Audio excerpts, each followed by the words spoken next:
Evening. From Volos. Before we start, let me just explain how to make the choice of the language you do prefer. On the right side, on the bottom of your screen, there is a globe, there is a global sphere with the indication interpretation. There you have the possibility to make the choice between Russian, Greek, or English. Let me explain also in English. This is very important in order to start. Καλησπέρα σε όλους. Πριν ξεκινήσω να λέω το οτιδήποτε, επιτρέψτε μου να σας εξηγήσω πώς θα κυλήσει η διαδικασία που είναι αρκετά σύνθετη σήμερα, γιατί έχουμε 3 γλώσσες. Κάτω δεξιά στην οθόνη σας υπάρχει μια υδρόγειο σφαίρα που γράφει Interpretation. Πατάτε επάνω και διαλέγετε τη γλώσσα στην οποία θέλετε να ακούσετε την απόψινή εκδήλωση, ελληνικά, ρωσικά ή αγγλικά. Γενικότερη οδηγία προς όλους, και προς τον εαυτό μου και προς τους άλλους ομιλητές και προς το κοινό όταν έρθει η ώρα των ερωτήσεων. Επειδή μια διαδικασία με 3 γλώσσες είναι αρκετά σύνθετη, ιδιαίτερη θερμή παράκληση προς όλους να μιλάμε αργά και καθαρά. Νομίζω μπορούμε να ξεκινήσουμε. Σεβαστοί πατέρες, φίλες και φίλοι της Ακαδημίας Θεολογικών Σπουδών, αγαπητοί ομιλητές, αγαπητέ Σεργέη, καλησπέρα σε όλους. Θερμές ευχαριστίες για την απόψινή συνάντηση, για τη δυνατότητα που έχουμε να συναντηθούμε και να διαλεχθούμε σήμερα μέσω της πλατφόρμας αυτής. Η απόψινή εκδήλωση ουσιαστικά προγραμματίζεται εδώ και 3 χρόνια. Όπως ξέρετε, έχει για τίτλο της «Βαθιά κρίση μετά τη θριαμβευτική αναβίωση. Τι συνέβη στη Ρωσική Ορθόδοξη Εκκλησία». Επαναλαμβάνω τον τίτλο γιατί εδώ έχουν κάποια μηνύματα. Λοιπόν, η απόψινή εκδήλωση έχει για τίτλο της «Βαθιά κρίση μετά τη θριαμβευτική αναβίωση. Τι συνέβη στη Ρωσική Ορθόδοξη Εκκλησία». Και ο μιλητής είναι ο αγαπητός Σεργέη Τσάπνιν, πρώην αρχισυντάκτης του περιοδικού της Ρωσικής Ορθόδοξης Εκκλησίας, εμπλεκόμενος σε πολλές εκδοτικές δραστηριότητες και νυν ανεξάρτητος ορθόδοξος δημοσιογράφος. Με τον Σεργέη συζητούσαμε για αυτή την εκδήλωση 3 χρόνια πριν. Ο κορονοϊός δεν μας επέτρεψε να την πραγματοποιήσουμε ζωντανά. Θέλαμε να είναι ζωντανή εκδήλωση. Δυστυχώς δεν κατέστη δυνατόν. Σήμερα λοιπόν την κάνουμε διαδικτυακά. Τον Σεπτέμβριο-Οκτώβριο, όταν είδαμε τις εξελίξεις με αφορμή το κλείσιμο της μη κυβερνητικής οργάνωσης Memorial στη Ρωσία και την κραυγαλαία σιωπή της Ρωσικής Ορθόδοξης Εκκλησίας, είπαμε ότι πρέπει κάτι να κάνουμε, πρέπει κάτι να πούμε από ενδιαφέρον, το διευκρινίζω, από ενδιαφέρον και αγάπη για την Εκκλησία αυτή, για τη μεγάλη αυτή πνευματική Ρωσική Ορθόδοξη παράδοση. Είπαμε λοιπόν ότι η εκδήλωση θα γίνει διαδικτυακά. Με την εκδήλωση αυτή θέλουμε αφενός να τιμήσουμε With this lecture, we would like to hear the voice of Sergei. He speaks quite often as a voice of Orthodox Church. And despite the fact that we depend on the state, on the various public authorities, and we don't have our voice, I want to emphasize that in Orthodoxy, despite the challenges and problems, we never had a problem with freedom. And one of these 3 voices is the voice of Sergei Chaplin. And we want to thank him for today's presence. Before I give the floor to Sergei, I want to make a small personal statement. A lot of Western analysts, some of them who are considered to be quite good ones in Europe, they try to present the today's development as a conflict between Greeks and Russians. Probably there is such a thing, but this is not the main thing. And let me allow to say that I was raised theologically by reading Berdaev, Evdokimov, Bulgakov, Solovyov, and later Florovsky. And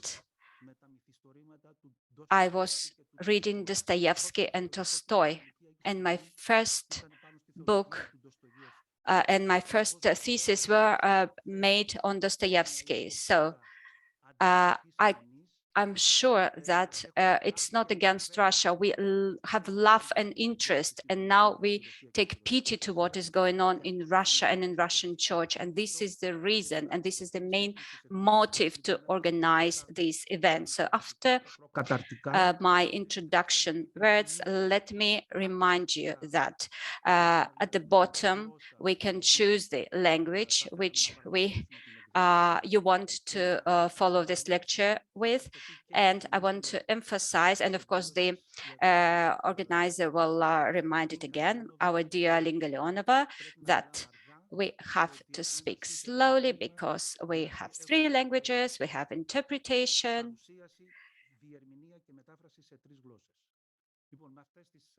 So with these words, I would like to give the floor to my dear Inga Leonova, who will touch upon technical issues. And then we will give the floor to our dear Sergei Chapman. Inga, I would like to give the floor to you.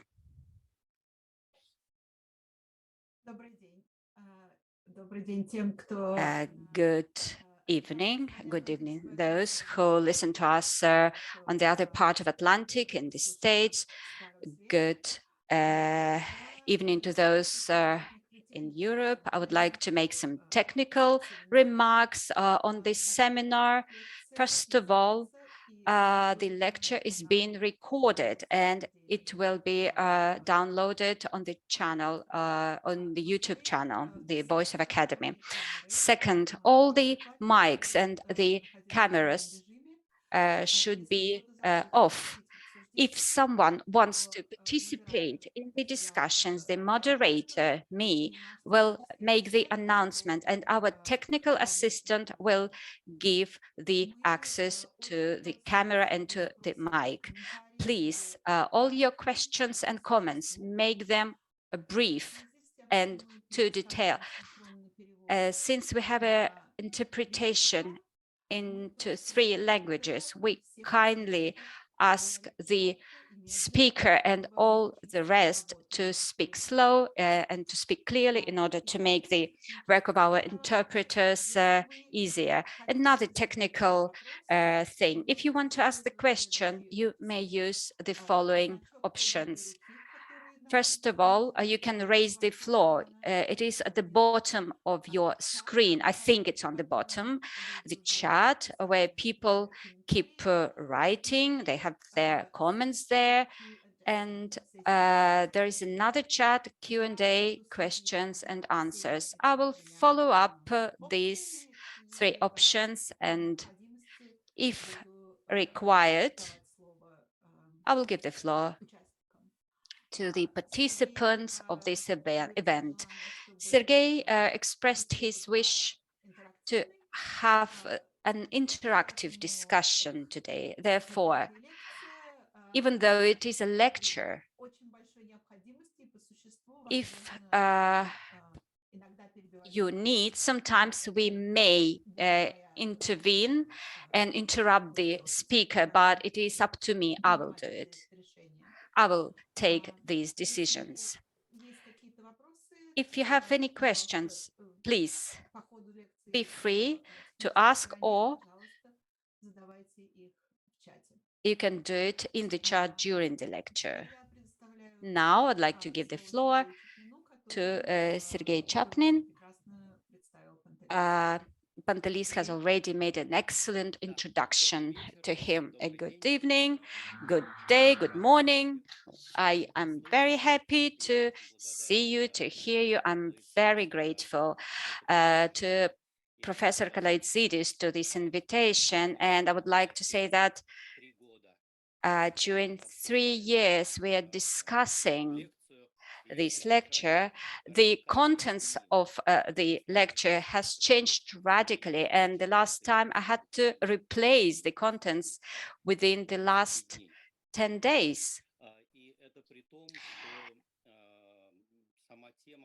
The topic of my address is quite complicated for the audience who live outside of Russia, and I inevitably will have to simplify and to contextualize it, and some points would require more detailed explanations rather than those I can afford within the time limit I have. Therefore, I kindly ask the audience to treat my speech as an introduction to the proposed topic and not to consider my lecture as an exhaustive description and analysis of the situation. I think we will all be thinking over this problem and we will exchange opinions for a while, for quite a long time.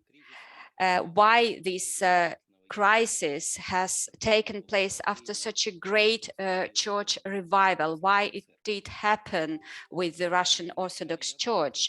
However, for a start, I want to say a few things about Ukraine, because Russia's brutal aggressions against Ukraine is a crime. Civilian casualties, millions of refugees, destroyed cities, Russian looters. Nothing can justify all this. I hope that all the war criminals, all the masterminds and the preachers of this war will not evade responsibility and will be punished. My good friend, publicist Maxim Trudolubov made during the first days of war, made a very true observation. He said, by going to war with Ukraine, President Putin has not just changed the course of the Russian history, he has violated and now, I may say, destroyed the Russian society's moral core. And further, I want to quote him, indeed, we choose to remember the kinds of events that make us look good and forget those bad or unfortunate ones. National memory can be selective, just like our individual memories. And yet, the role of the Second World War in Russia's self-narrative is important as an indication of how the Russian people think about themselves. We think that we are those who lost tens of millions of lives in a defensive, just, and ultimately victorious war. This is all we have in terms of a comparative, controversial foundation for our national identity. That's all we've got for our national unity.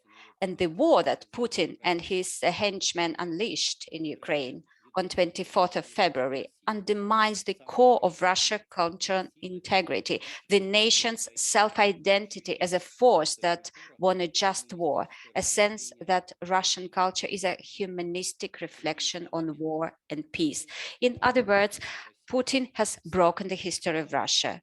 The history of the church has also been broken. It should be recognized that Patriarch Kirill and practically the entire episcopate of the Russian Orthodox Church, as well as other many church-related organizations, happen to be faithful helpers of the authoritarian regime and contributed to the destruction of both the country and the church. How could this happen?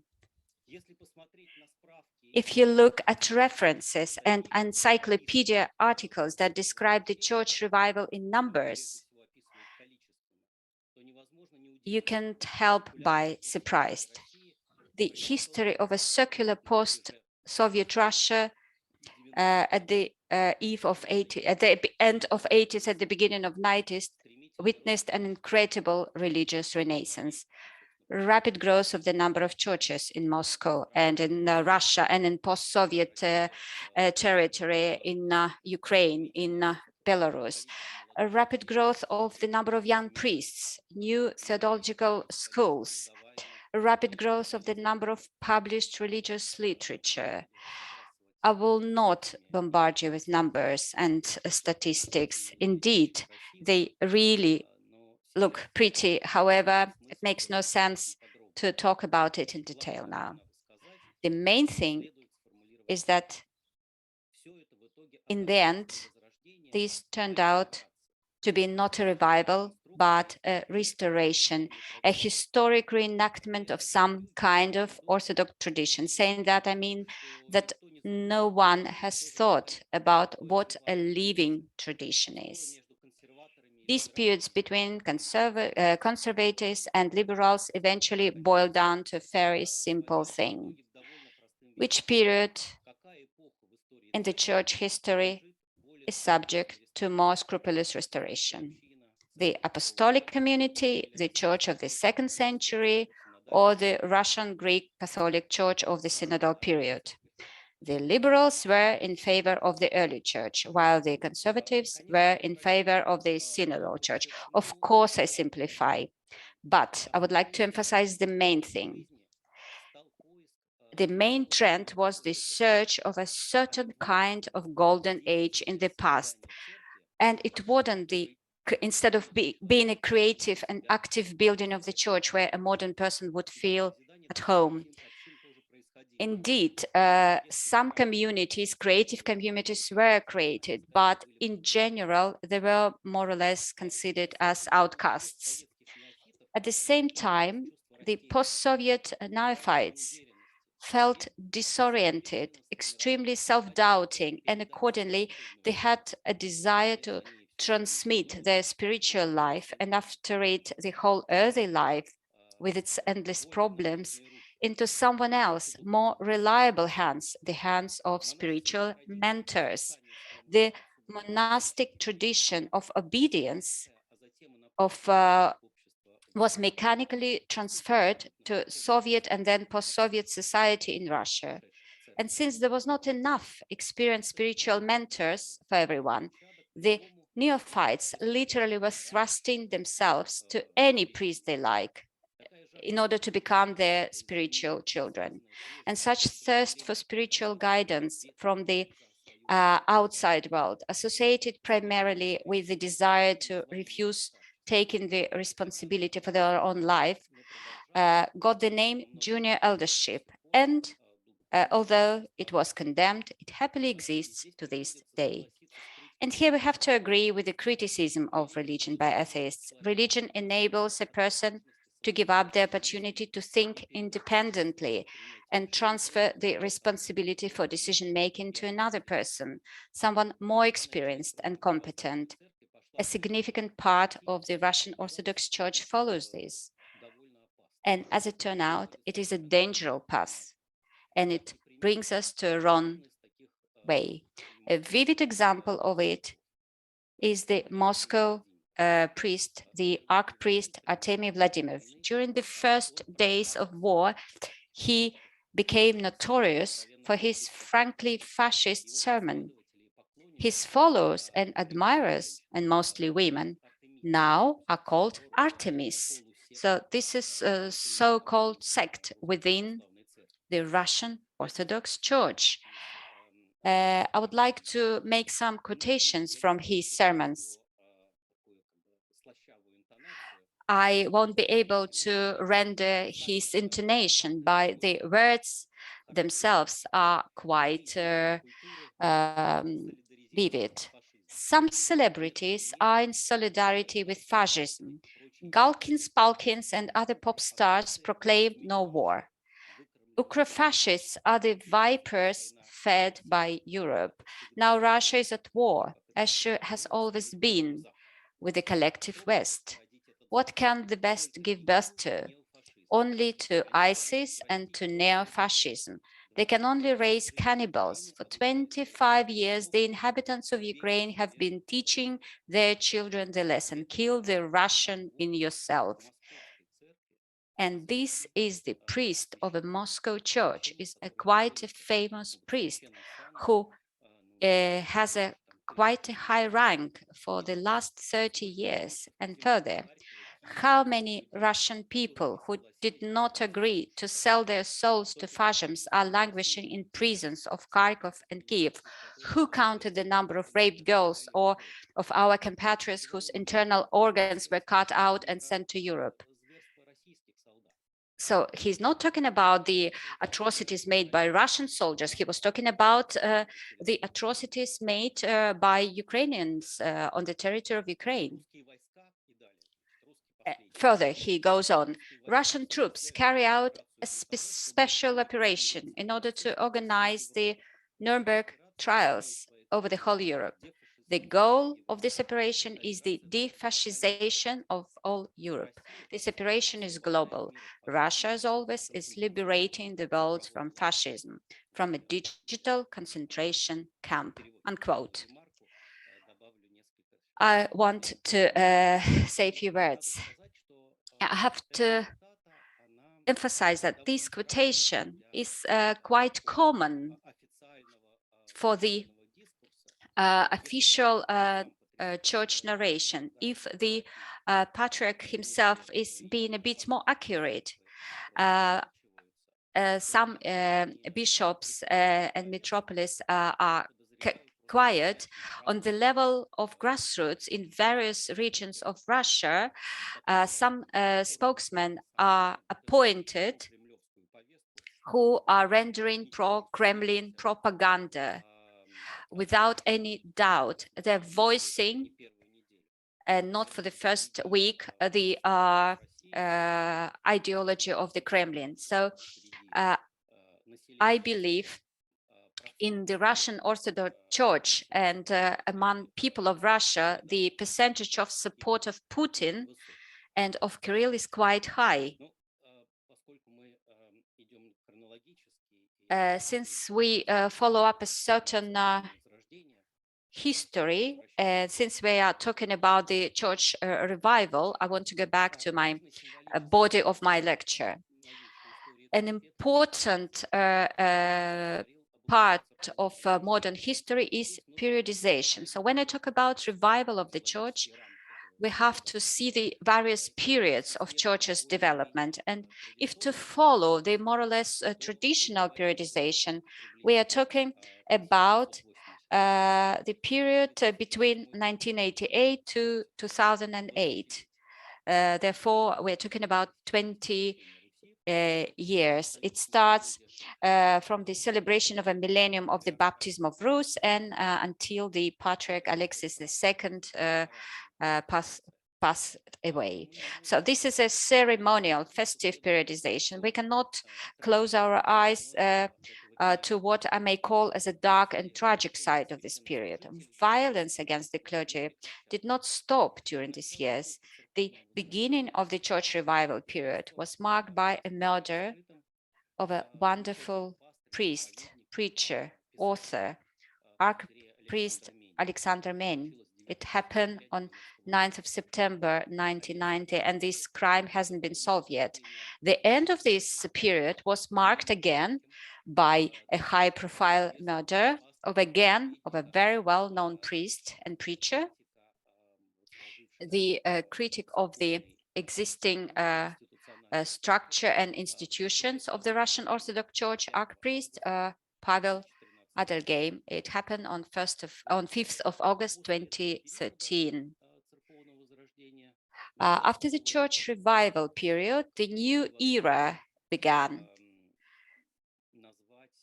We can't help but calling it as a triumph of the imperial church.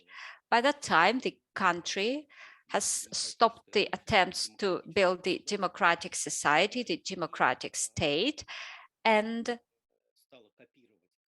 started copying the processes.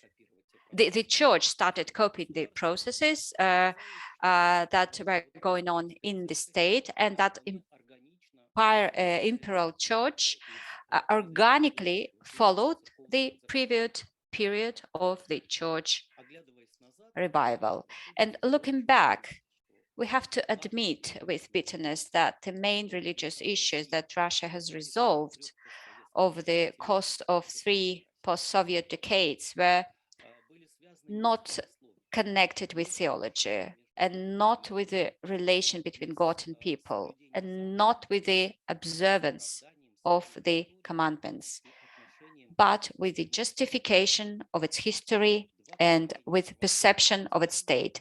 Two generations of Orthodox Christians grew up in a country where questions of faith happened to be secondary to a large extent in relation to the new Orthodox ideology, which was formed by the joint efforts of the Russian Church, Russian Orthodox Church, and Russian state. At the same time, the actual religious consciousness was formed to a great extent by the rites rather than by gospel. A concept of death paramount to any religion was addressed not through overcoming by following the resurrected savior of the world, by worshipping, essentially pagan worshipping of the heroes of all times, from priest Alexander Nevsky to Soviet soldiers, an officer of the Great Patriotic War.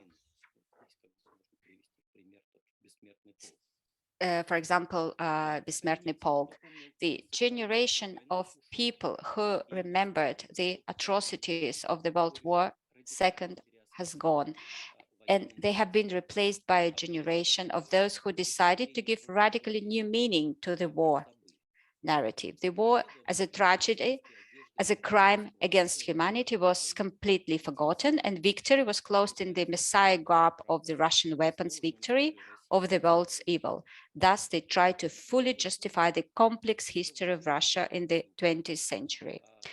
In 2005, Archpriest George Mitrofanov called the new cult as exaggerated victory of hysteria.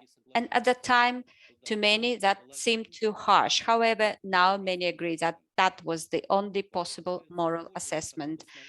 They are trying to use the war as a justification for the fact that the main events of Russian history were wars. And the main event of both Russian and world history of the 20th century was the Second World War. I'm deeply convinced that this is a completely non-Christian view on history and on the history of our people as well. For me, and I'm not speaking as a religious historian, but first of all as a priest, because this is a quotation still, this approach, which is being implanted now in cultural institutions and in various historical societies, seems completely unacceptable. And this view is often supported by representatives of the church. This voice of a sober, clever priest was refused, was turned down by the official church. That time, the Father George was not allowed to comment on any current important events. And at the same time, the official church was developing more close cooperation with the state.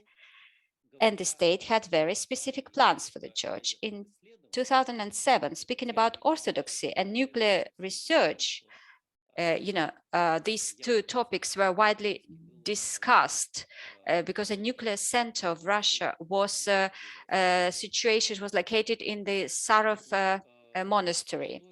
So it was interesting what Putin says, what he answers to the question of a journalist about the link between the nuclear research and orthodoxy. He says, both topics are closely related because both the traditional religion of the Russian Federation and the nuclear shield of Russia are the components that strengthen the Russian statehood, create the necessary prerequisites for ensuring internal and external security of the country. From this, we can draw a clear conclusion about how the state should treat both today and in future, the church and the nuclear research. And he mentioned them together. So in other words, 15 years ago, Putin treated the church very pragmatically as one of the loyal public institutions that strengthens statehood and ensures the country's internal and external security. It's not a surprise that the official church liked this role and supported all the state initiatives including new state rituals associated with the cult of victory.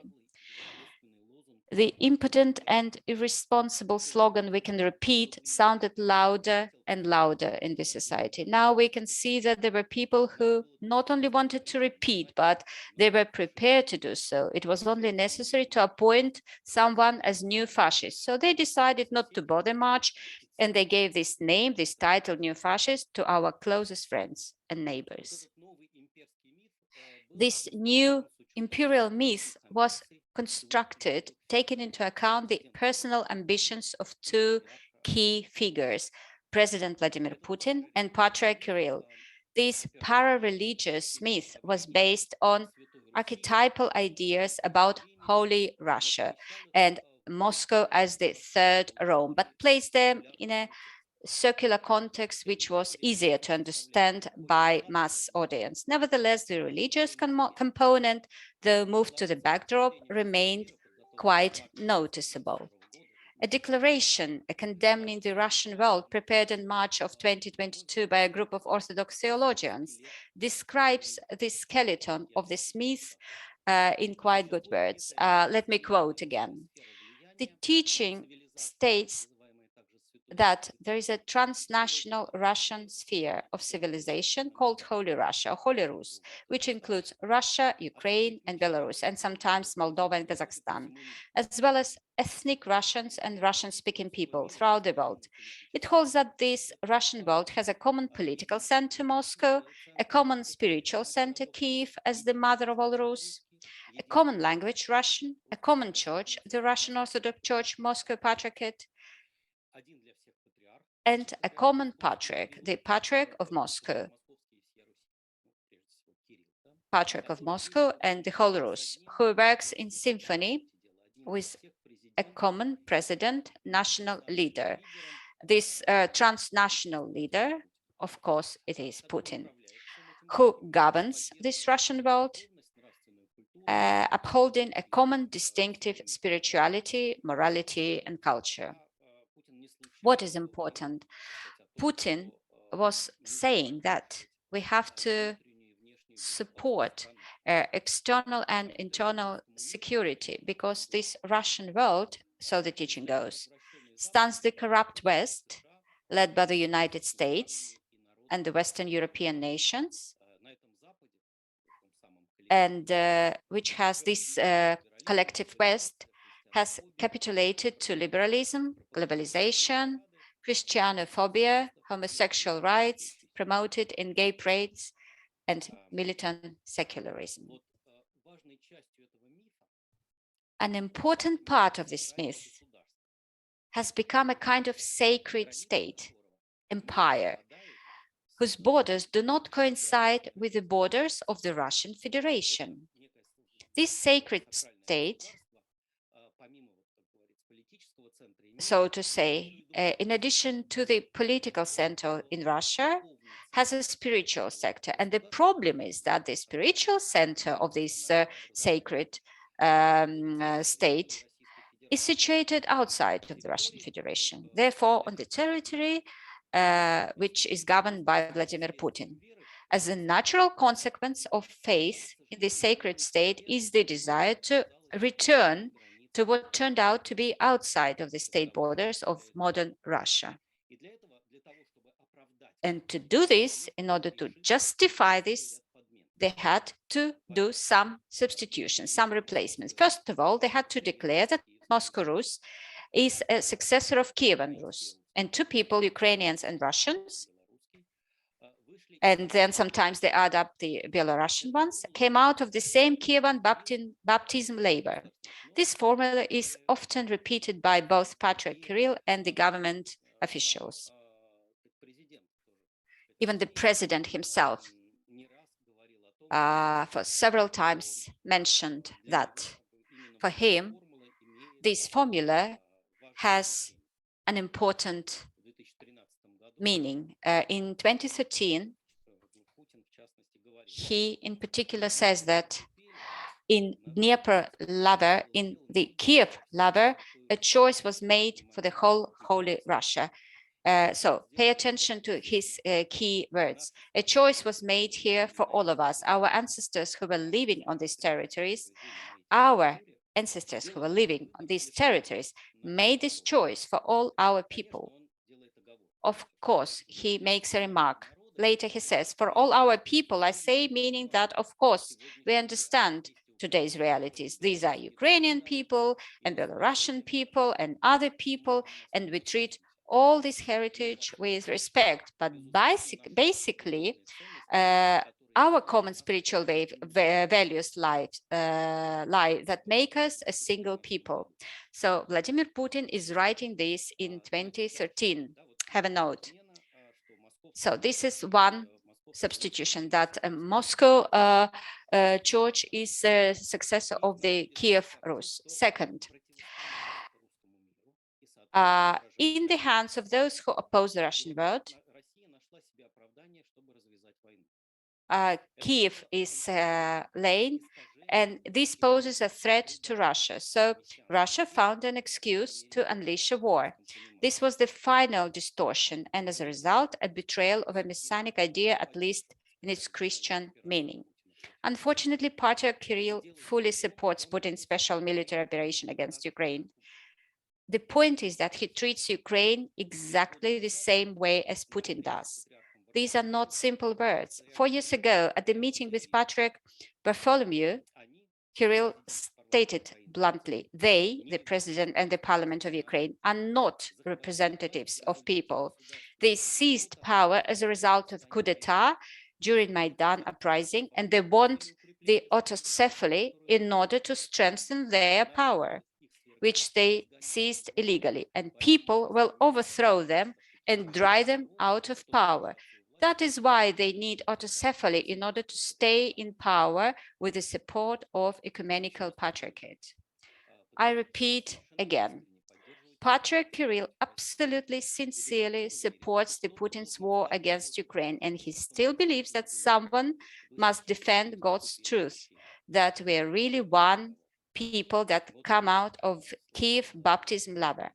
More than that, I want to quote some words from his ceremony. I know the opponents of these people will now shout out there.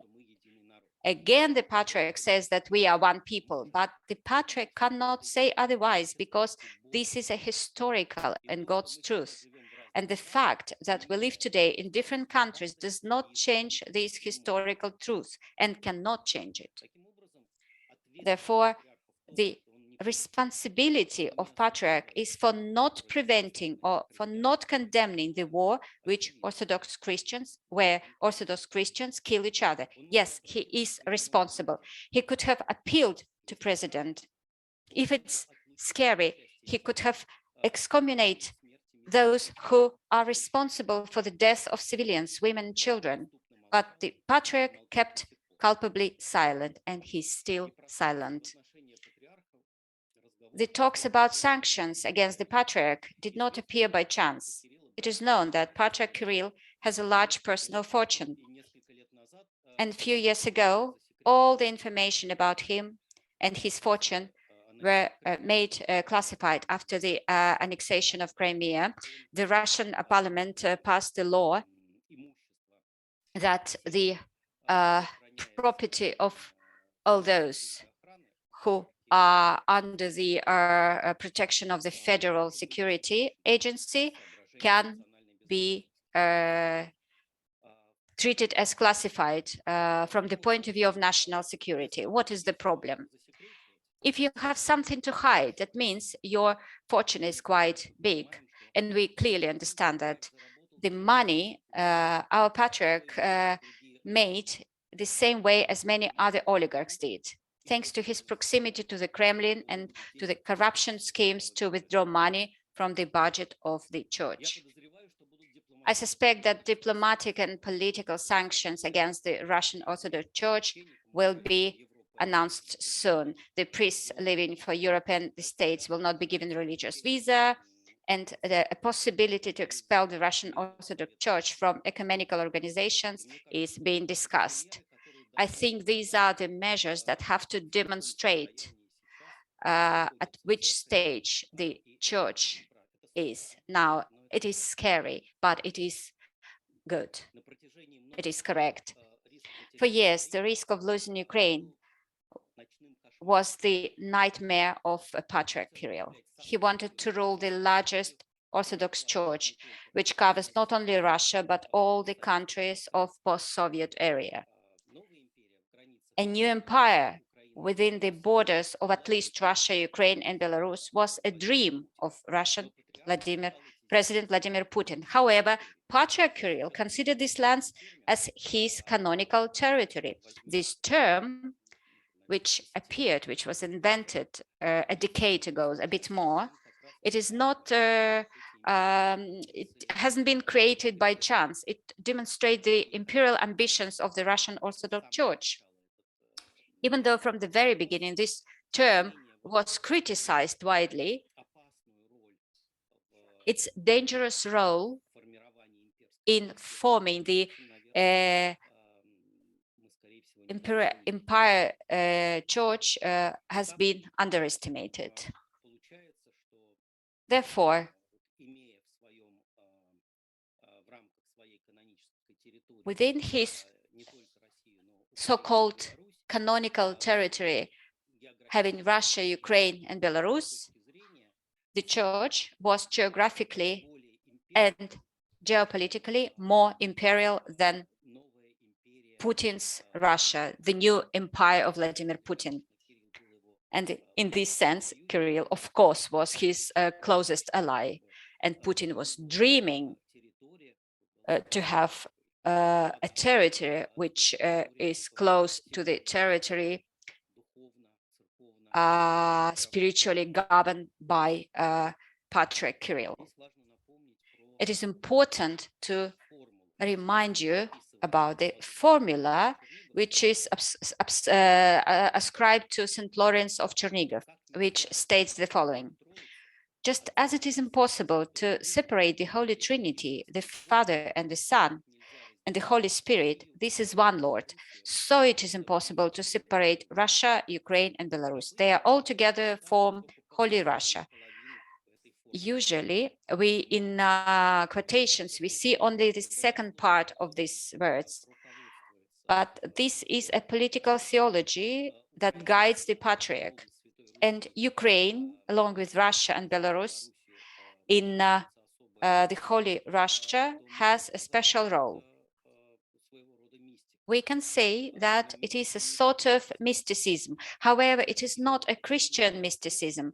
Patriarch Kirill for many years developed and then promoted the concept of the Russian world, which eventually became not only an ideological, but also a religious justification for aggression against Ukraine. And it looks like the foundation of this religious justification lies a heretical statement. It is impossible to think that the unity of Holy Trinity is compared to the geographical, cultural, or political unity of several people. I believe that this doctrine is to be given a serious and comprehensive analysis, and I'm glad that during the last few weeks, various groups of theologians are working on the analysis of the doctrine of the Russian world. I think this work has to be continued, and the appeal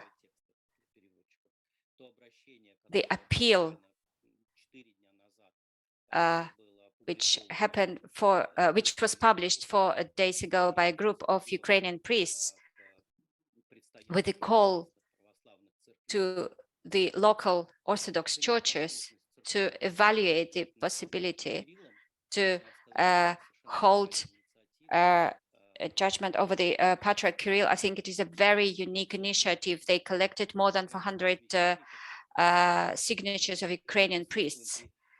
We are present at a grassroots birth of new movement by priests, a new activism in a good meaning of this word, the voice of priests.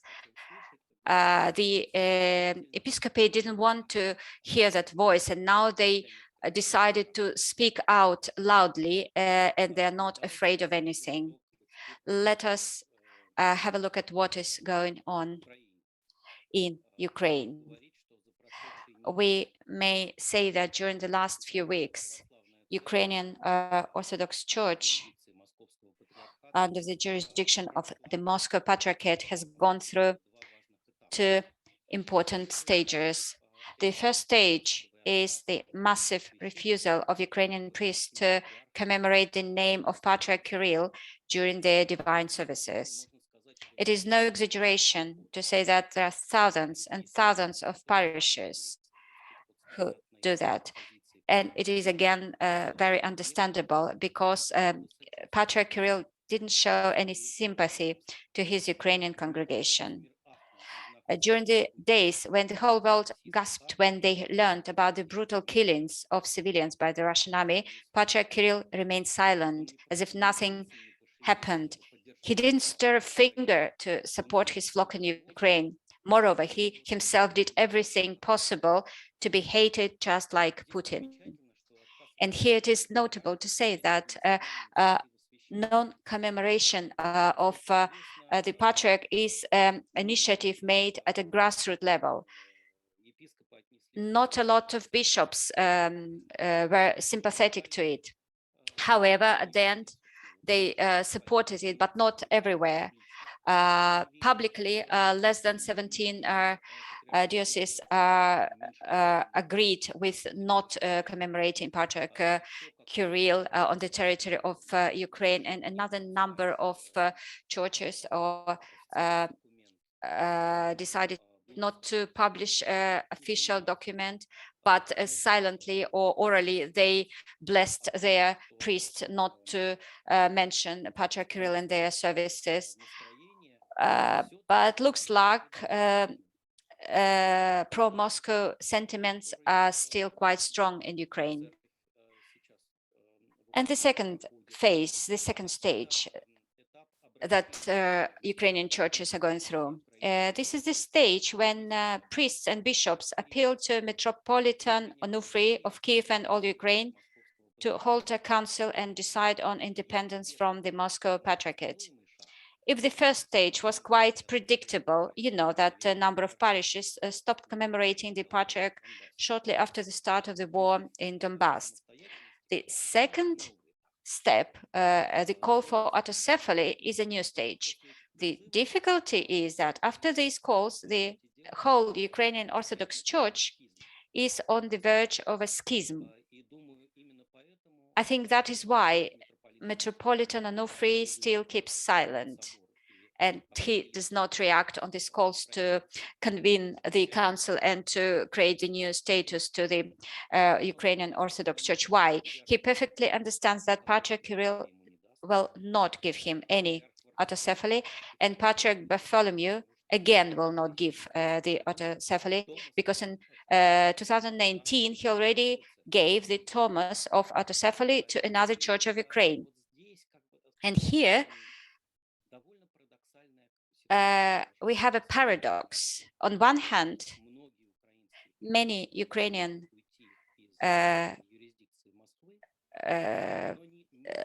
churches are ready to leave the Moscow Patriarch jurisdiction, but they're not ready to join the autocephalous Church of Ukraine, because there's still a sentiment anti-autonomous autocephalous church, because the sentiment is still quite strong. There is still a schism, and we don't know what will happen further down. We don't know which decision will be taken, the canonical decision, in order to finalize the situation in Ukraine. The issue is open, and this is a question to the Patriarch Bartholomew. And I'm sure that there will be a holding negotiation with the ecumenical patriarchate. And the third stage is the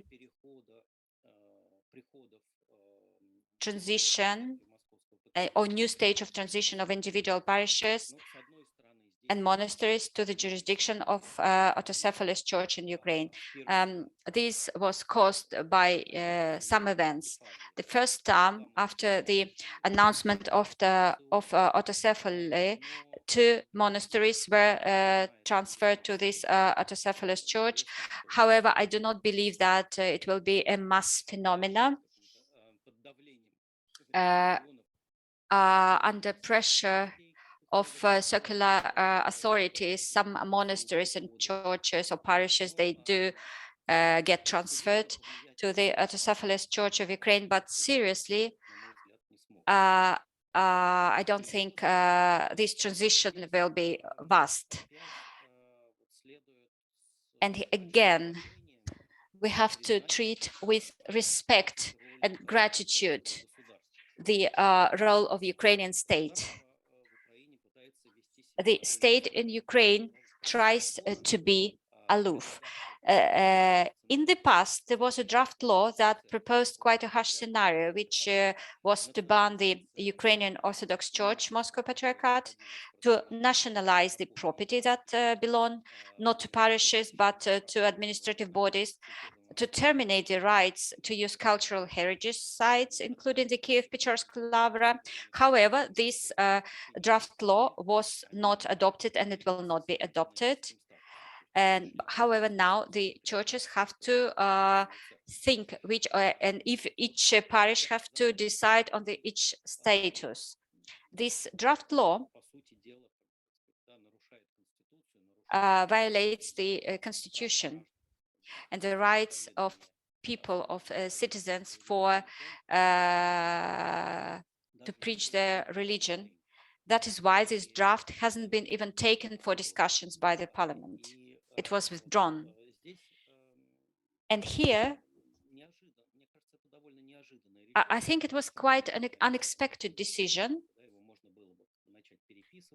Of course, they would say that the draft law could be rewritten. However, it was withdrawn completely. It demonstrates that the state of Ukraine understands the situation. If to introduce tough restrictive measures, this can turn the Ukrainian Orthodox Church of Moscow Patriarchate into a political victim, and it will give her the halo of martyrdom, and it should be avoided. And not the state, but people of parish and the clergy themselves should decide what church should be like today and tomorrow. And the last part of my address is about the future. What will happen after the moral collapse of the Russian Orthodox Church? In detail, it is quite difficult to see it. So therefore, I will try to single out few main points. First of all, we have to talk about the spiritual bankruptcy of Patriarch Kirill. The statements and the sermons of Patriarch Kirill in February, March are the evidence of the complete moral collapse of Patriarch Kirill, and with him almost the entire episcopate of the Russian Church. They are either quiet or they support the words of Patriarch Kirill's words, which is quite common. And the days when Russian aviation wipes Ukrainian cities off the face of the earth, the Patriarch preaches, "We pray today to preserve the spiritual unity of the Russian land." How can he say that? Let him say that to the face of those who wiped Ukrainian cities off the face of the earth. Those days when looters from the Russian army are taking out their pillage out of Ukraine. The Patriarch preaches, the church keeps people from losing their life orientation. The days when Ukrainian priests stop commemorating the Patriarch, expressing their distrust in him, he preaches. So today, wherever we are, in the east, in the west, in the north, or in the south, we are fighting for the unity of our church. We do not want to believe into this, but unfortunately, none of several hundred bishops of Russia has publicly condemned the war.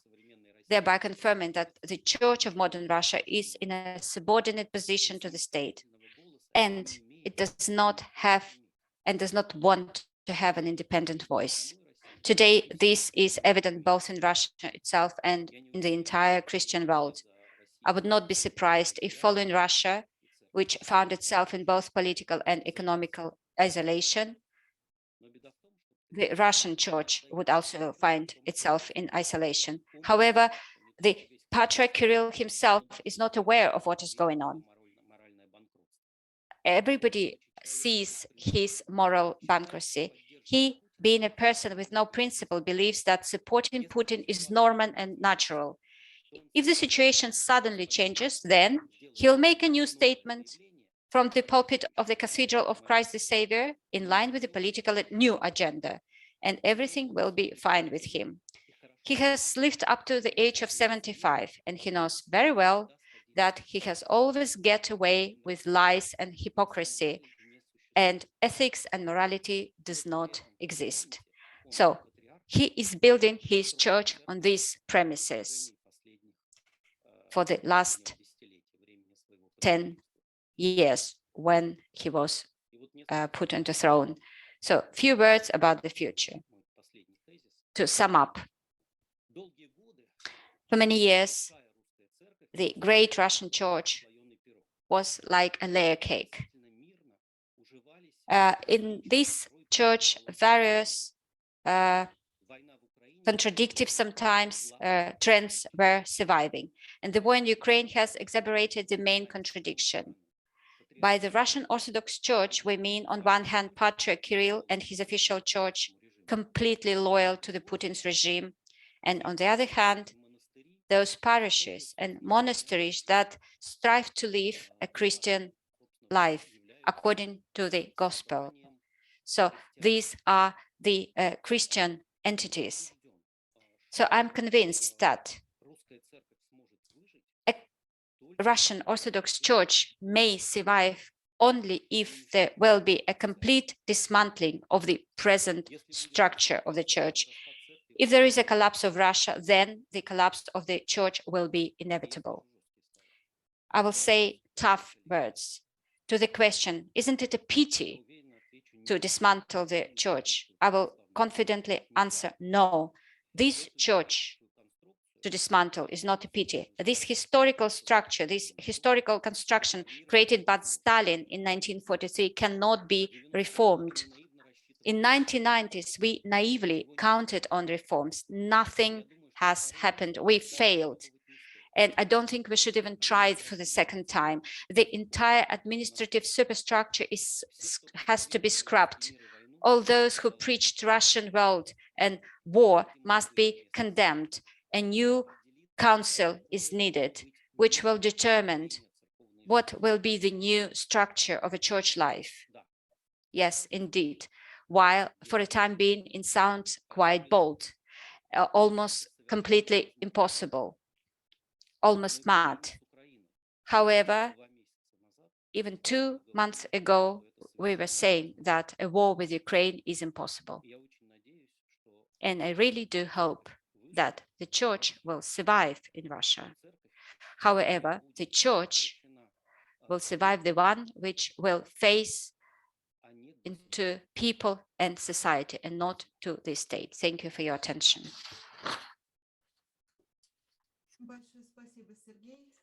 Thank you, Sergey.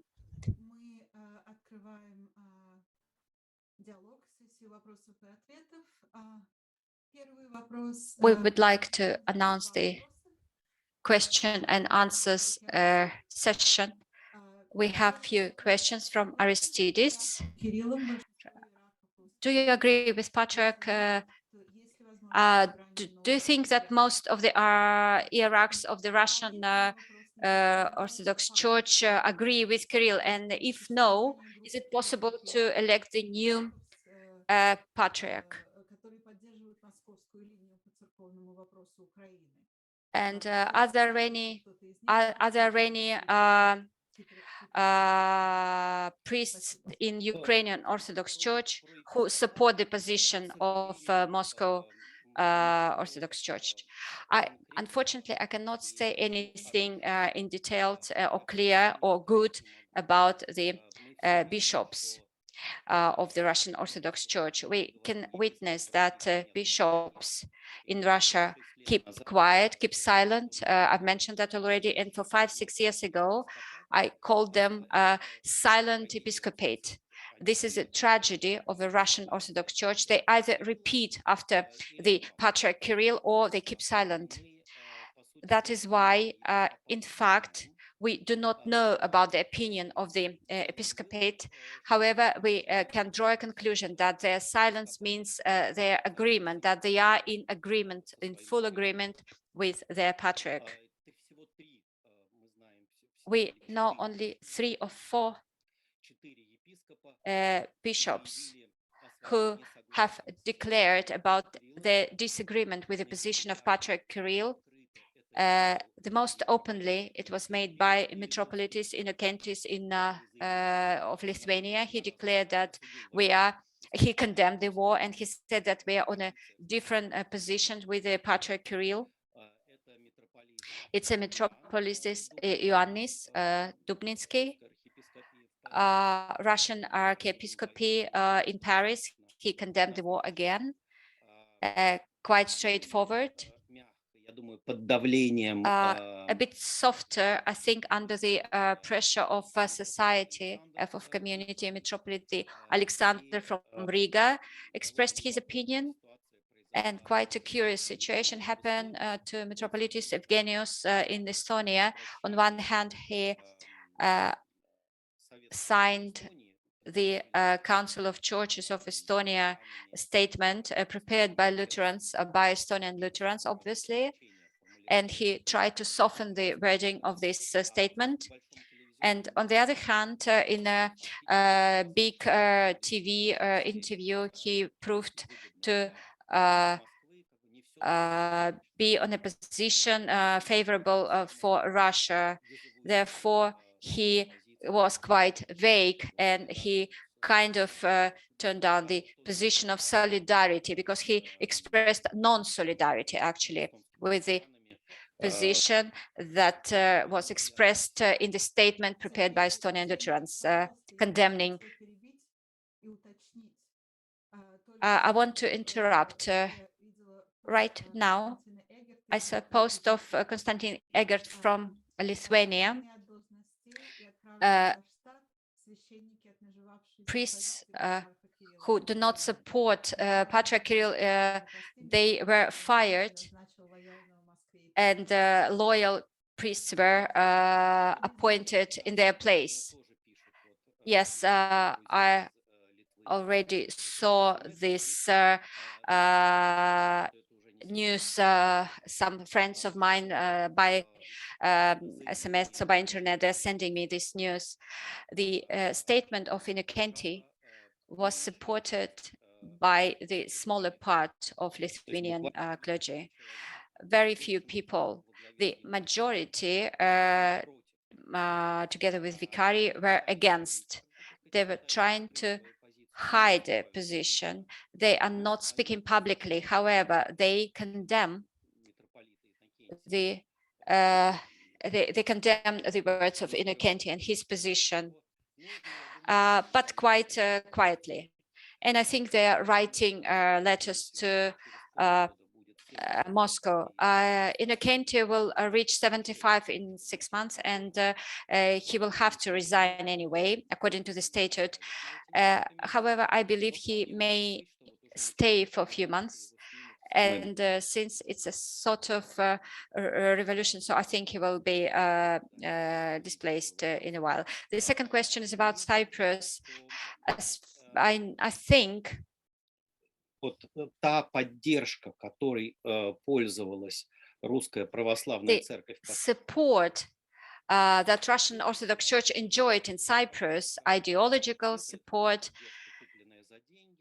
the financial support bought by money, I think it will stop very soon. Patriarch Kirill, for the last years, took quite a clear course of isolation of the Russian Orthodox Church from the rest of the Orthodox community. And this self-isolation will lead to the situation when if someone will support Kirill, he will have to be isolated as well. So it will cause a schism. I think we will end up in a schism, and any decision of patriarchs of local churches on this issue has to be taken.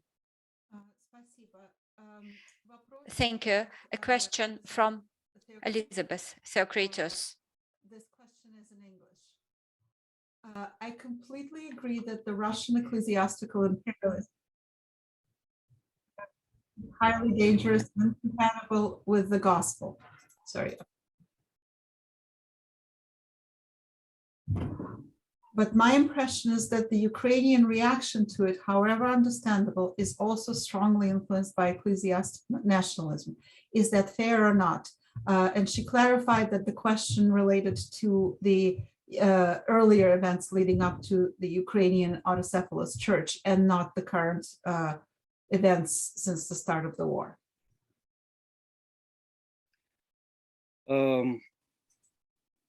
Ну, вот дело в том, что с богословием, начнем с того, что с The point is that with theology in the Russian Orthodox Church is quite a controversial issue. To say that we have a circle of theologies that is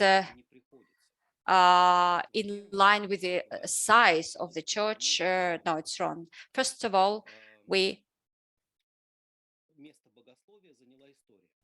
history has taken a place of theology. So instead of discussing God, the main accent was made to the discussions about the past of Russia, the Great Russia, Great Rus, the Holy Rus on one hand. On the other hand, in the context of ideological lack of freedom, especially when Patriarch Kirill was enthroned, the theology couldn't be developing. We can see that they're imitating theological discourse, and very strange persons are participate in it. Andrei Novikov, for example, who has become the consultant of Patriarch Kirill on Ukrainian issues. Another strange person, priest Georgy Maximov, who has a YouTube channel, and he allows himself to criticize the Patriarch. However, he justifies and supports everything the Patriarch Kirill does, and he says that we have to commemorate Patriarch Kirill in Ukrainian churches. And evil persons, I think we have to mention them too. A person who is close to Patriarch Kirill during the last years, Alexander Shipkov. He has political ambitions. He considers himself the counsel and advisor to Volodin, the chairman of the Parliament of Russia. He follows fascist ideology. If you read his position, Alexander Shipkov's position, you can say that it is a Russian Orthodox fascism. I do not want to quote him, but 2-3 days ago, he published a long article about denazification of Ukraine and of Russia and of Russian culture. This article was published in a Parliament Gazette. Please have a look at this article. It's worthy to read and study it. It is indeed a fascist ideology. And it is published in a Parliament Gazette, which is an official newspaper of State Duma of Russia. And this person is quite close to Patriarch Kirill during the last few years. We have more questions. Thank you, Sergey. Another question. If our technical assistant could please unmute, we have a raised hand among the participants. It's a Greek Theophilus. Sorry, I can't read.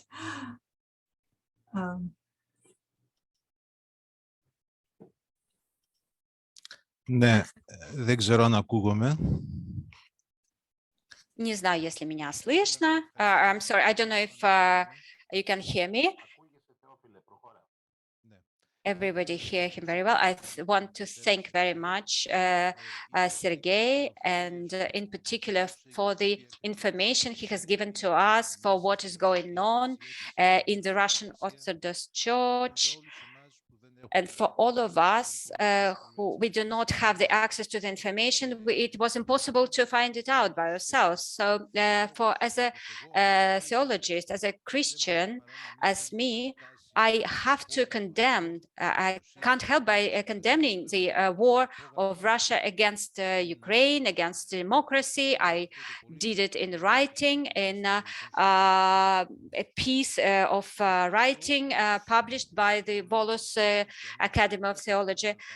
As a person, as a human being, I wonder, and I have a question which has, and I want to understand the political dimension of the war in Ukraine, thinking maybe at the end of the day, this theory of Russian world is the pretext Putin uses in order to unite his community, but the reasons are more political and less has to do with the Russian world. And the second question I want to pose, you understand, you understood what they are saying. I'm talking about NATO and other political issues. That's what I mean about the first question. So the second question I want to pose to Sergei is the following. It has to do with the position of the church. The state character of church and also the Russian Orthodox Church connection with state is not only the Russian phenomena.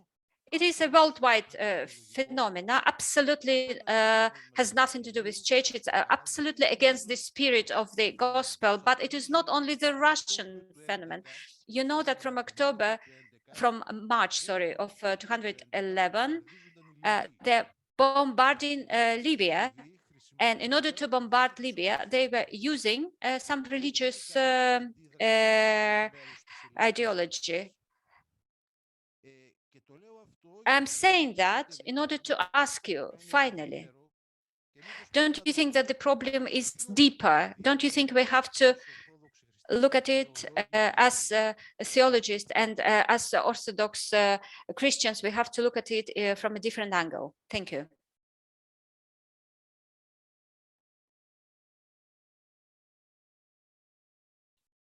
Спасибо за вопрос, Сергей. Thank you for your question, Sergei. Would you answer? Those who ask questions, please try to be brief because we've got quite a lot of questions and we really want to hear everyone. Okay, I will try to answer briefly. First, whether Russian world was a spiritual aspiration for aggression of Ukraine. It seems to me it is true. I truly believe that that was his inspiration, and I'm truly, because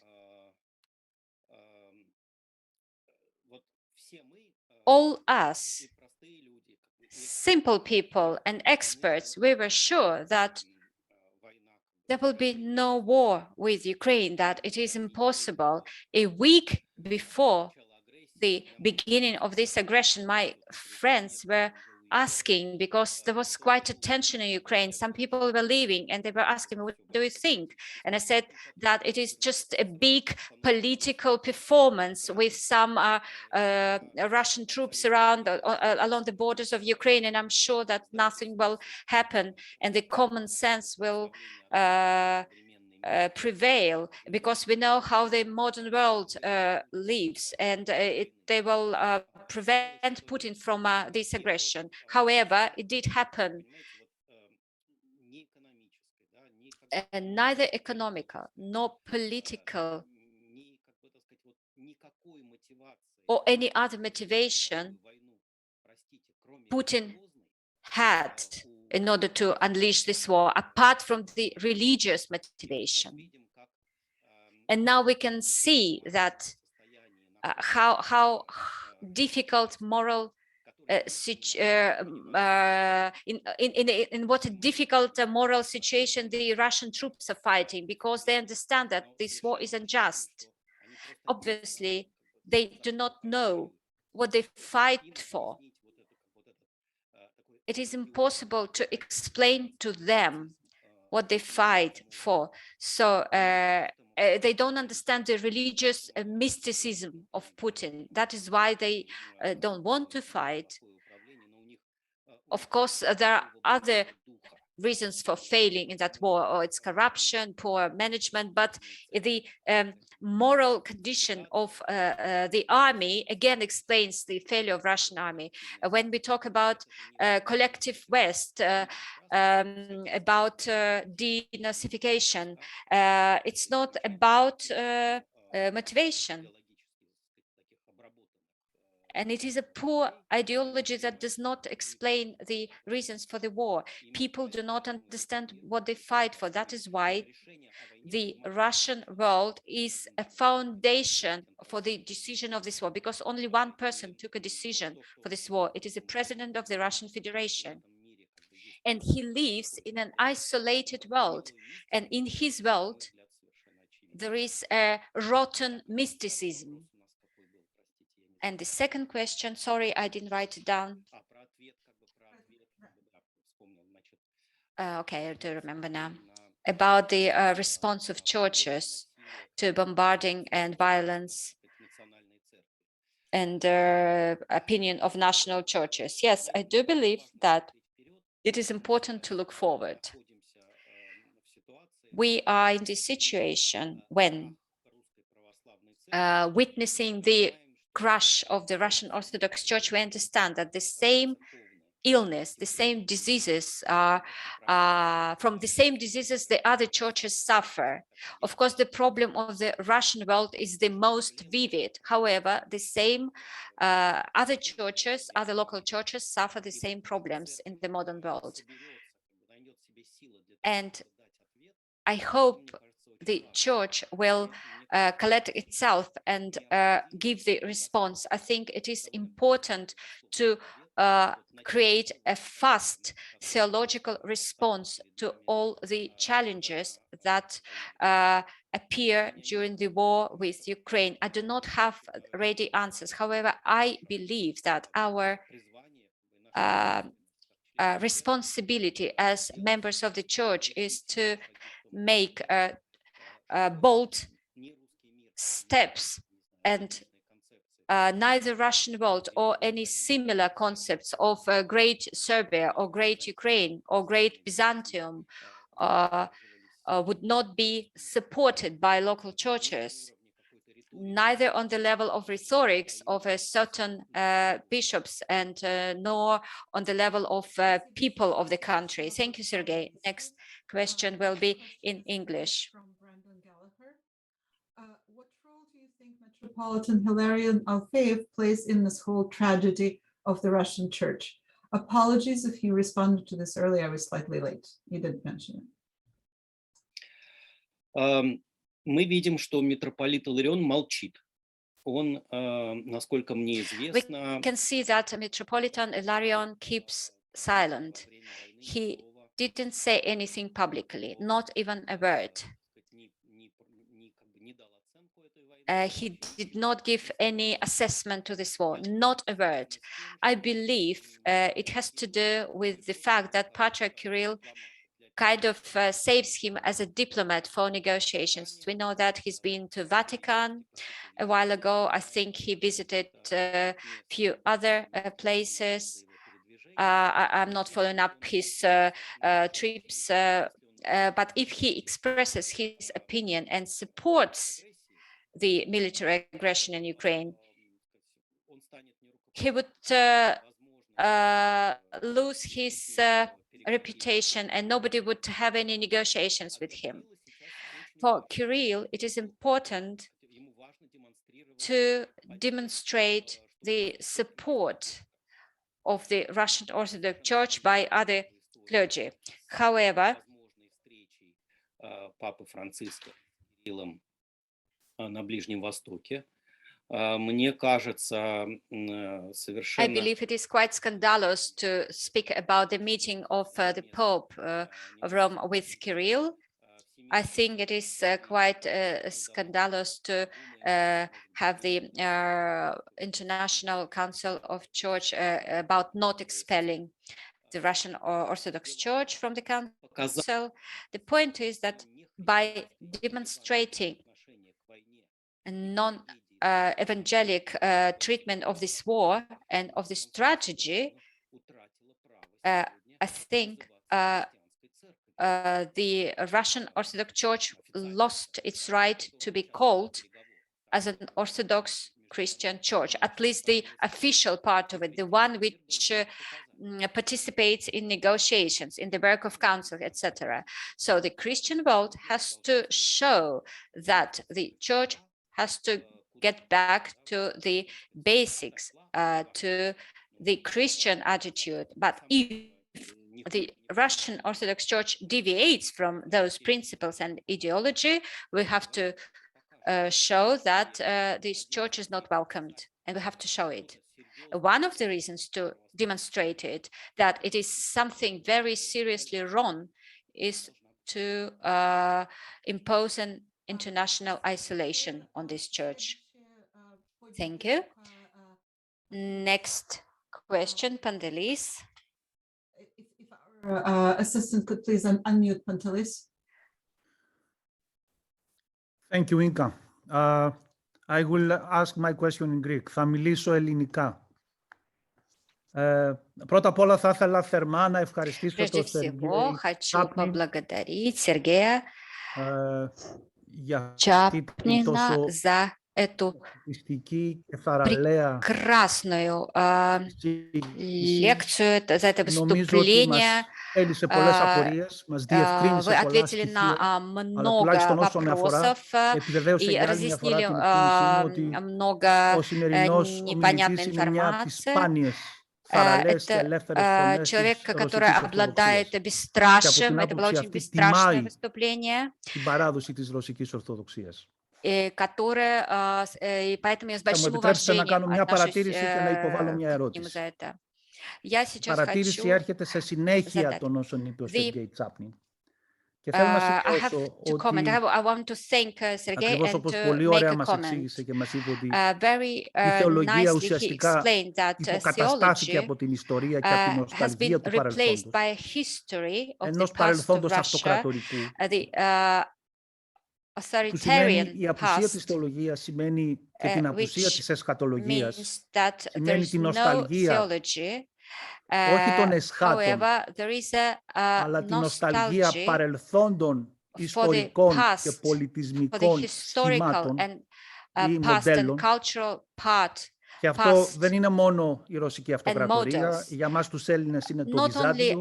Russian Για Empire τους Σέρβους suffers είναι that. For us, η it is μεσαιωνική, το μεσαιωνικό Byzantium. Σερβικό For βασίλειο. Serbs, it is Για τους Ρουμάνους είναι η medieval ρουμανική Serbian ιδιαιτερότητα kingdom. ή για ορισμένους Every δυστυχώς empire has είναι this αυτό που συνέβη τη glorious δεκαετία past του we 30 με miss την for. περίφημη, με το Iron Guard, And με την in σιδηρά φρουρά 30s, Iron και ούτω Guards καθεξής. Δεν θέλω να επεκταθώ άλλο. Θέλω να πω ότι were remembered αυτός είναι and ένας we had the πειρασμός nostalgia for it. So πανάρχιος της it Ορθοδοξίας.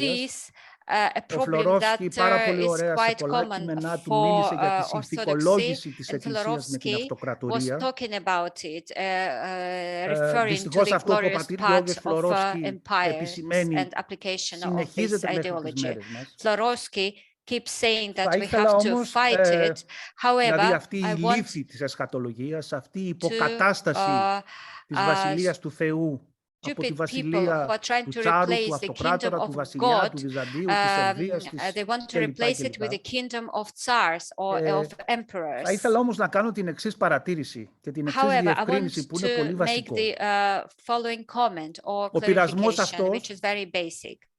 Είναι κοινός ο πειρασμός της εξουσίας, ο Is πειρασμός του a very εθνικισμού, του common θρησκευτικού εθνικισμού, phenomena είναι of κοινός people in σε όλους τους power Ορθόδοξους λαούς. for all Orthodox churches. Όμως, αυτό που συμβαίνει στις μέρες However, μας στην what is going Ουκρανία είναι on άνευ in προηγουμένου. Ukraine these days is Υπάρχει μια above κλιμάκωση.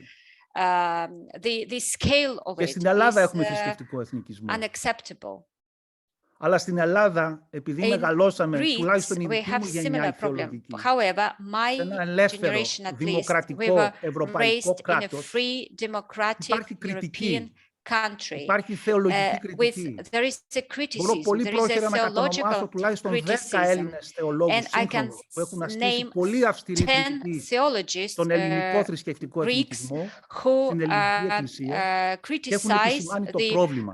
modern Αυτό φοβάμαι Greek ότι church απουσιάζει and από τη mention their ρωσική problems and challenges. Ορθοδοξία That και οι what is φωνές σαν του missing Σεργέη είναι in πολύ the σπάνιες. Russian Orthodox Church, Επιπλέον, or it is quite a rare phenomena, όταν according to αυτός ο Sergei. So, θρησκευτικός when εθνικισμός this συναντήσει religious nationalism έναν πατριάρχη ή έναν is αρχιεπίσκοπο που headed φέρεται by όπως φέρεται σήμερα ο a bishop Κύριλλος or και έναν archbishop κοσμικό ηγέτη as Kirill, που είναι και who becomes αντιδημοκρατικός a στην leader νοοτροπία who is και anti-democratic εθνικιστής and και λαϊκιστής, nationalistic and populist, όπως είναι ο Πούτιν, όπως ήταν ο and Μιλόσεβιτς. supports Όταν λοιπόν of έχουμε αυτό το other μείγμα leaders like Putin or Milosevic, we have this αντιδικητισμού, mix εθνικισμού, of nationalism, θρησκευτικού εθνικισμού in και particular λαϊκισμού, Christian τότε έχουμε καταστροφικά nationalism and αποτελέσματα.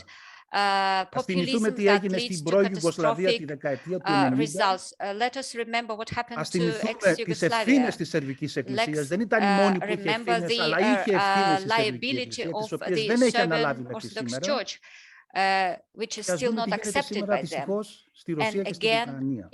we have the same Αυτό όσον story αφορά in Ukraine την and in τάση που Russia. έχουν μερικοί να πούνε ότι ναι, υπάρχει This και αλλού is the θρησκευτικός position, εθνικισμός. Ναι, and this βεβαίως is the υπάρχει και αλλού, response to those who said, αλλά yes, there are other δεν έχουμε countries το that face the φαινόμενο του same πολέμου problem. στην Indeed, Ουκρανία αλλού. they do have the same problem, but they didn't reach Τώρα, to the θέλω να κάνω scale την of the εξής war in ερώτηση. Ukraine. Πολλές Now I φορές want to ask a παρατηρώντας question. την I ρωσική εκκλησιαστική follow πραγματικότητα, up the Russian έχουμε την εντύπωση religious ή κάνουμε τη διαπίστωση situation, ότι and I μετά can από see 70 that χρόνια after κομμουνισμού 70 είναι years σαν of communism, η ρωσική εκκλησία να μην καταλαβαίνει, να μην έχει Russian διδαχτεί τίποτα, church να μην έχει μάθει hasn't τίποτα. learned its lesson, Είναι σαν να επαναλαμβάνει τα as ίδια λάθη. if they do repeat their Είχαμε την ελπίδα, mistakes. ξέρετε, πολλές We φορές had υπήρχε μια πολύ hope, μεγάλη many συμπάθεια στα χρόνια times του κομμουνισμού we για τη ρωσική really, εκκλησία, during the γιατί ήταν communist μια times, we διωκόμενη, really ήταν μια supported καταπιεζόμενη Russian εκκλησία. church because it was the Και church τα which ίδια was αυτά χρόνια persecuted, and during αναπτύχθηκε the στη years of Δύση communism, η περίφημη θεολογία της διασποράς, που έδωσε πολύ there σημαντικούς was καρπούς. Σε μεγάλο βαθμό η γνωριμία developed της Δύσης με την Ορθοδοξία οφείλεται σε αυτή theology τη θεολογία. which Πολλοί was είχαν την εντύπωση και την ελπίδα ότι spread all η over the ελευθερία world, που ξαναβρήκε η Ρωσία και η ρωσική and εκκλησία many people, θα την especially in οδηγούσε the στα Russian βήματα church, αυτής της θεολογίας, believed μιας θεολογίας that this σκοπισμένης, theology ανοιχτόμυαλης, διαλεγόμενης, developed in Soviet Union που would προσπαθούσε να go απαντήσει on. στις προκλήσεις του The σύγχρονου κόσμου theology και όχι να will, μας γυρίσει which will deal στην the εποχή των modern Τσάρων ή world's στο Βυζάντιο. challenges and not Τι deal with συνέβη, the γιατί Tsar's δεν past. επικράτησε αυτό το Why ρεύμα? Why Γιατί these new φτάσαμε πολλές trends φορές στο σημείο were να καίνε τα cut? βιβλία του Why Σμέμαν, για παράδειγμα? they were burning the Τι έγινε, books of τι those συνέβη? theologians? Γιατί What μιλάτε ακριβώς happened? για αυτή την What happened? θριαμβική, για αυτή την θριαμβευτική Because αναβίωση που we τελικά were κατέληξε σε talking τραγωδία. Πώς about εξηγείται αυτό? the triumphal επίσης, revival. So why it led συναφές to ερώτημα. the Πώς να εξηγήσουμε ότι such a από pitiful τη μια situation? πλευρά η How ρωσική can we εκκλησία explain καφιέται that και on λέει one ότι είναι η hand, μεγαλύτερη σε Russian πληθυσμό church says εκκλησία that it is the με 100 largest ή Orthodox 150 church with εκατομμύρια πιστούς, 100-150 και απ' την άλλη million αυτή η φτώχεια φτώχεια της people. θεολογίας, αυτή η And on απουσία the other σημαντικών hand, θεολόγων, there is διότι such a poor theology, προσωπικά, και όχι absolutely μόνο σε μένα, αλλά absence και of σε πολλούς theology, άλλους, which is δεν μας κάνει to a big καμία surprise εντύπωση to ο me όγκος and της to the rest παραγωγής of βιβλίων scholars. που For me, φέρουν it την is υπογραφή absolutely του Μητροπολίτη not Λαρίων Αλφέγγε. understandable. Why Όλοι is αντιλαμβανόμαστε such ότι a αυτό είναι poor theology? κάτι We do το understand that οποίο it is something θεολογικά δεν έχει καμιά ιδιαίτερη theologically σημασία, γιατί είναι μια θεολογία της επανάληψης, είναι strange. μια θεολογία των They just εγχειριδίων και repeat απ' την the άλλη old η ideas, ποσότητα δεν and the συμβαδίζει κατά ανάγκη με number την of ποιότητα. books or Αν εξαιρέσουμε papers, λοιπόν τον it's Αλφέγερ, very small in comparison to δεν the ξέρω αν υπάρχει scale of the θεολόγος church. Can you άλλος στη please Ρωσία επώνυμος που να είναι γνωστός. Πώς why? εξηγείται λοιπόν I'm αυτό στη sure there are μεγαλύτερη σε theologists πληθυσμό who εκκλησία να υπάρχει τέτοια θεολογική have φτώχεια. Ευχαριστώ new πολύ. ideas. So how such a big church with such a big number of people lacks theology and scholars? It is a complicated question which has no simple answer. If to simplify it completely to simplify it, and I'm sorry if in order to be brief, I will simplify things in order to illustrate the trajectory of the development of the religious community in Russia. I would say the following. Indeed, at the end of 80s, when me, myself, I joined the church, this feeling of that at the table, I have a person who suffered for his religion, and he was released from a Soviet prison in 88, 86. I understood the tension of the Russian religious history.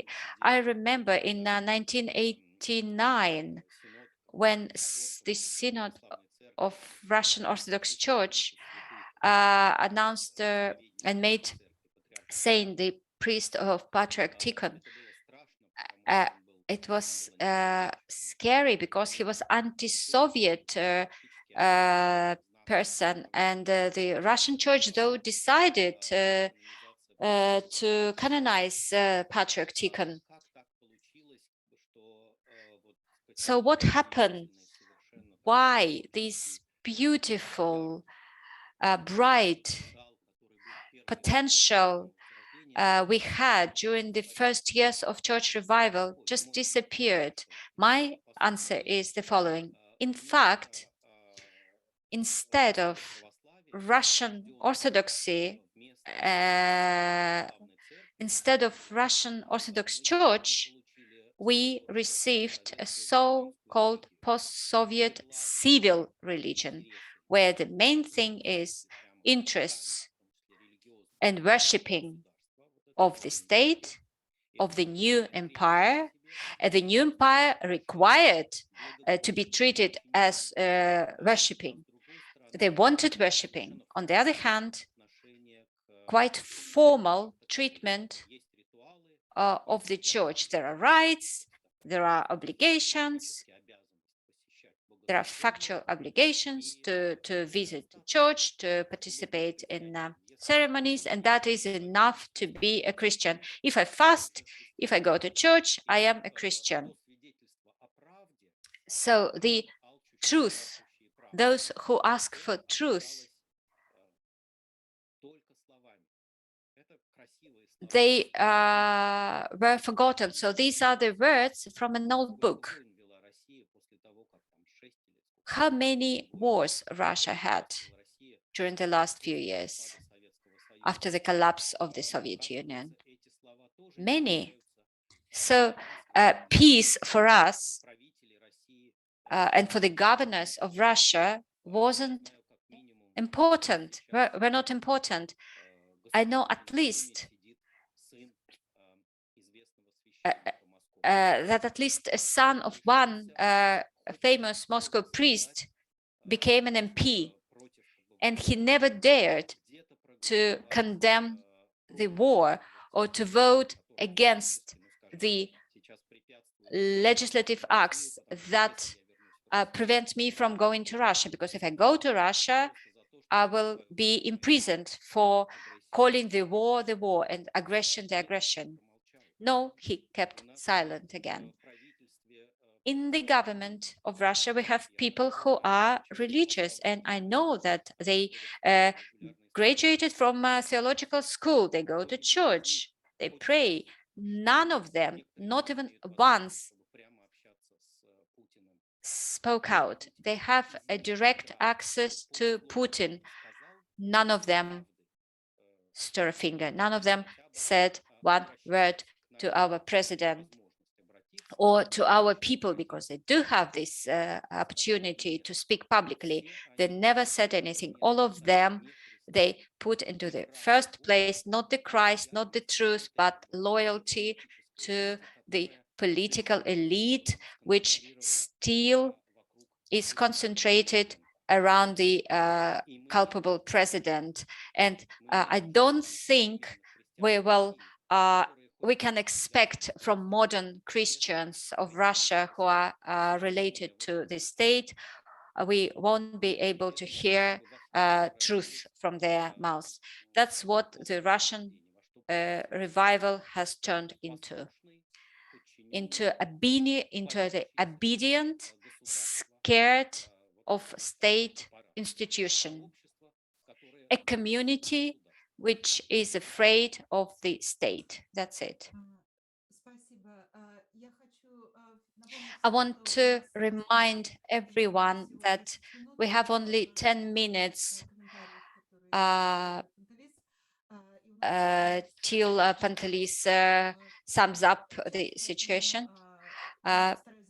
We still have questions in our chat, so I will try to ask them quite quickly. Do it one by one, though, because it will be a brief question and brief answer. First question.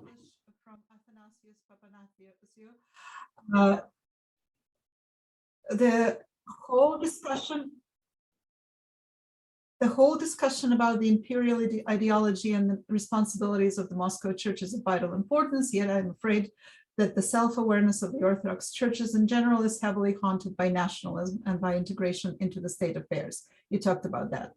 I wonder if we have any historical example where a local Orthodox church has really opposed a national war, an unjust national war, waged by the government, somehow perhaps with the exception of St. Nicholas Kasatkin during the Russo-Japanese War in early 20th century. Если кратко, я Briefly, I'm not sure. I will not directly answer the question, but I'm sure that one of the most important events of the second millennium of the history of the Orthodox Church is the Council of the 17th, 18th century in Russia. Oh, sorry, 18th, 109,018, and none of the decisions of the councils. You know that this council was stopped by Bolsheviks, and none of their decisions worked as it was planned by the fathers of this council. It seems to me that three churches that maintain the traditions, not three, now 1.5, that maintain the traditions of this council of 1917, 1918, and trying to overcome the imperial church and to react differently during the modern times and to build their life according to Christian dogma. These are parishes in Finland and Russian archiepiscopacy in the Western Europe, and during Metropolis Sursky, his parish, diocese. It was destroyed after his death, and now it is completely different. We only remember the old one. They had a very strong church that was following the ideology of the Council of the 1917-18. Russian episcopacy is in crisis, in a deep crisis, and we have to admit that it was caused by unfortunate actions of Bartholomew, and further subordination of the archiepiscopacy to Moscow became the cause of the crisis, and the only church which remains and follows the tradition of the Council of 17th is the Church of Finland. Unfortunately, I do not see any other churches, and I do hope that the new Orthodox Church of Ukraine may overcome this post-Soviet syndrome and would become the new church, the church of the new format, in full meaning of this word. It will become the modern church of the 21st century. Unfortunately, it didn't happen. All those people who participate in this church, they mainly are the disciples of the Patriarch Filaret Denisenko, and they render the same message, and they have the same problems as all post-Soviet churches do. So I cannot answer your question what to do. However, I do believe that if we all try to follow the model of the church that they were trying to build during the times of the Council of 1917-18, we will manage to create the modern church of 21st century. I actually know an answer to, if you, unless you can add to it. In addition to being removed from their positions, from their parishes, do you know if dissenting priests have faced subsequent consequences? That's in Lithuania. What means are there to offer support? So we know that they have also been suspended. I asked a question and was told to stay tuned. There will be more information forthcoming, but these are really breaking news within the last hour. So there will be more information hopefully forthcoming on that. So next question is from Father Christophe Dalwazio. First of all, thank you for your boldness and your sincerity. He talks, I'll shorten it so that to give you time to answer. Father Christophe is asking about the what happened in France, in the parishes of the Exarchate of the Orthodox parishes of Western Europe. How can we explain the choice of Constantinople to disassemble the Exarchate? Is Patriarch Bartholomew wrongly advised, or even worse, would it be possible to imagine that some close advisors to the ecumenical patriarch are hidden supporters of the Russian world? Это сложный вопрос. Я не хотел бы гадать. Я не хотел бы выдавать как бы свои предположения за какие-то. I do not want to make any assumptions and replace them and to pose them as a facts. First of all, we can see two things, unfortunately, and we have to talk about it directly. The intrigues around various patriarchates, not only in Moscow, take place, and as a result, not only certain people suffer, but as we can see, the whole parishes and dioceses suffer. And second, we can see that to some extent,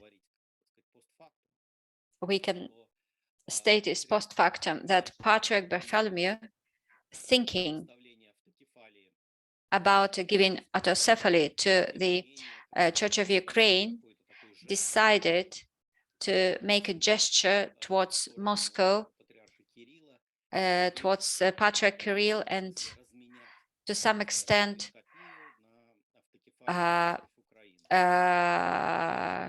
pay with Russian archiepiscopacy with autocephaly of Ukraine. I'm not sure whether it was a success. Post factum, we can discuss it. I'm not sure what it is. It looks like, to some extent, as a desire to throw a bone to Moscow Patriarchate, so he doesn't so he doesn't feel so sad about Thomas or of autocephaly to the Church of Ukraine. Thank you to everyone who participated in the discussion. I'm very glad that we managed to touch upon all the issues and answer all the questions. And I would like to give the floor to Pantelis for the final comments.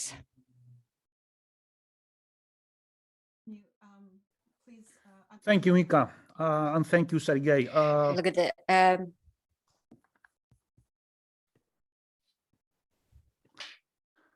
Επιτρέψτε μου πριν τις ευχαριστίες και το κλείσιμο να αναγγείλω τις επόμενες, πολύ σύντομα, πολύ συνοπτικά, τις επόμενες εκδηλώσεις του προγράμματος των διαδικτυακών διαλέξεων της Ακαδημίας για αυτή την περίοδο.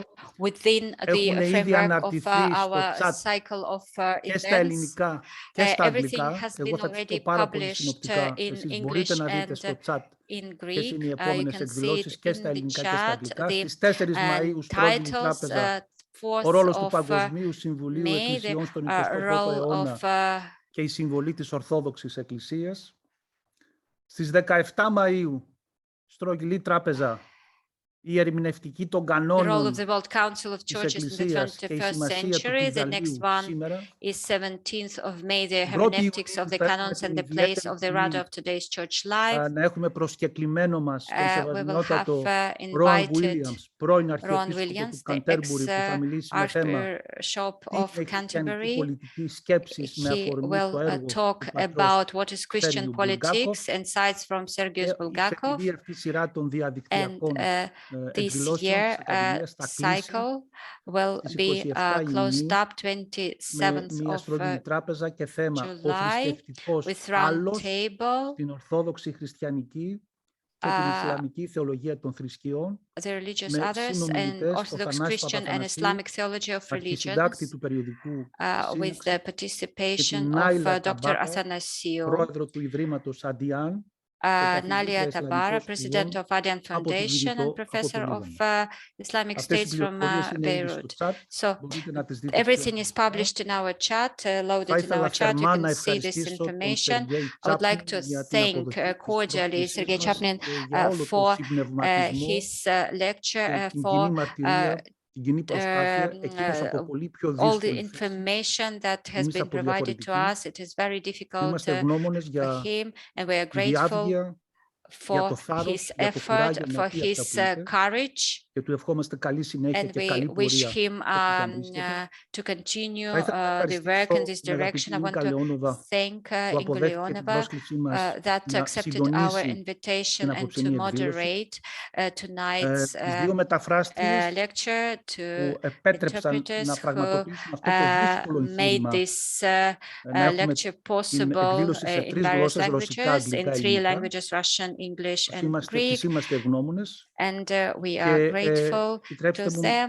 And let me thank everybody, all the associates of our academy. I will not mention all their names because I may miss somebody, but it's been months they were trying to organize this event, and it wouldn't be possible without the effort to create this beautiful event.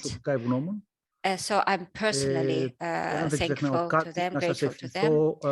I want to wish you the rest of the event, the great happy Easter, and let us pray for the war to finish this aggression, and better days would come both for the Orthodoxy and for the world.